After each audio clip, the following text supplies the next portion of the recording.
Our today's story is Sona and her questions. Little Sona used to ask her mother questions all day long. She was very curious. Every day she had a list of questions, and her mother would never hesitate to reply.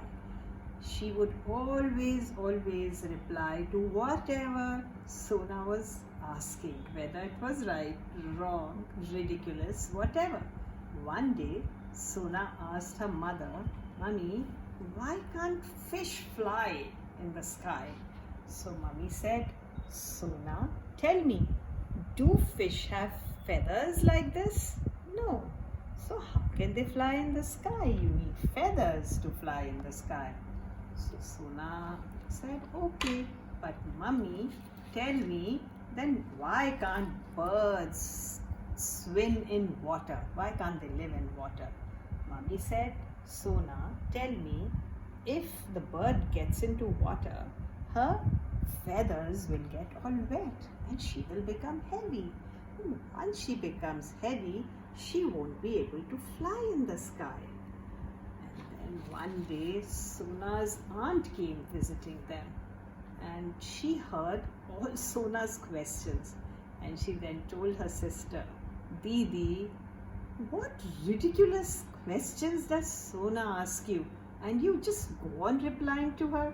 This is quite funny, Didi. Just don't encourage her." But Sona's mother smiled and said, "No, don't worry. This is how she will learn. Let her ask all those questions. I don't mind answering them." So Sona's aunt went away and said, "Okay, it's up to you. I don't have the patience to answer so many questions.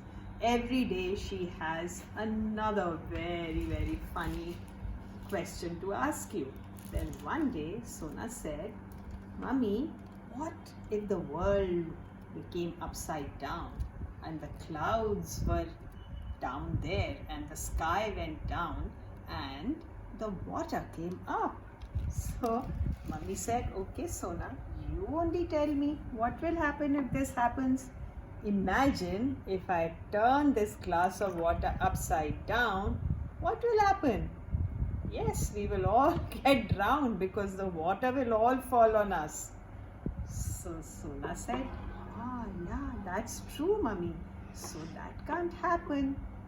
Then after a few days, Sona came back to Mummy and she said, "Mummy, I have another question."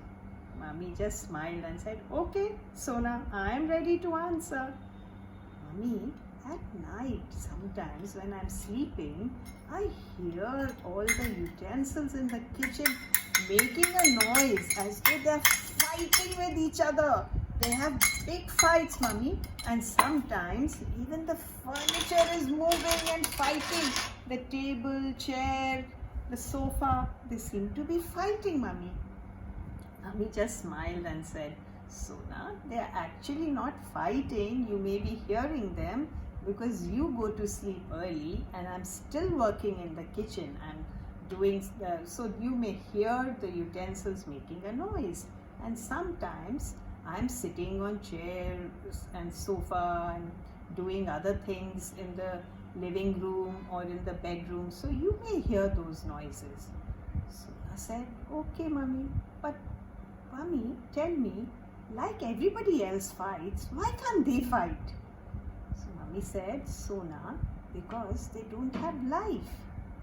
Sona said, "What do you mean, Mummy, that they don't have life? Why don't they have life?"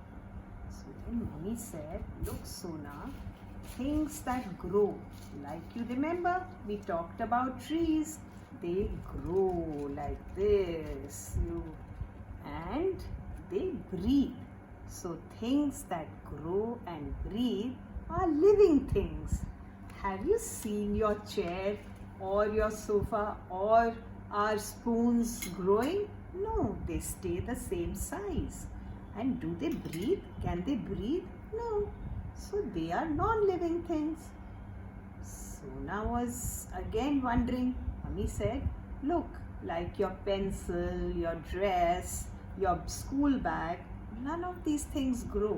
For so many days, we've had the furniture in the living room. Have you seen it grow? What you remember? The little plant we planted in that pot, that has grown, Sona. And as we remember, they also breathe. They take in all the polluted air and breathe out fresh air for us. Sona thought for a moment. She said, "Yes, Mummy, I understand." Then she said, "Mummy, but there are so many times when I get so many dreams at night. Why do dreams happen, Mummy?" So Mummy said, "Sona, that's because all these questions are going up, down in your brain all day long, and you're thinking about all these things, which is good with you asking questions and learning things. But sometimes these questions and these answers come up in your dreams, and you start remembering all the things that you have asked or you have thought of at night in your dream." Sona said, "Okay, Mummy." For that moment, Sona had understood some things, but Sona's questions are not going to stop. She will again come up with some questions, and Mummy will never stop replying.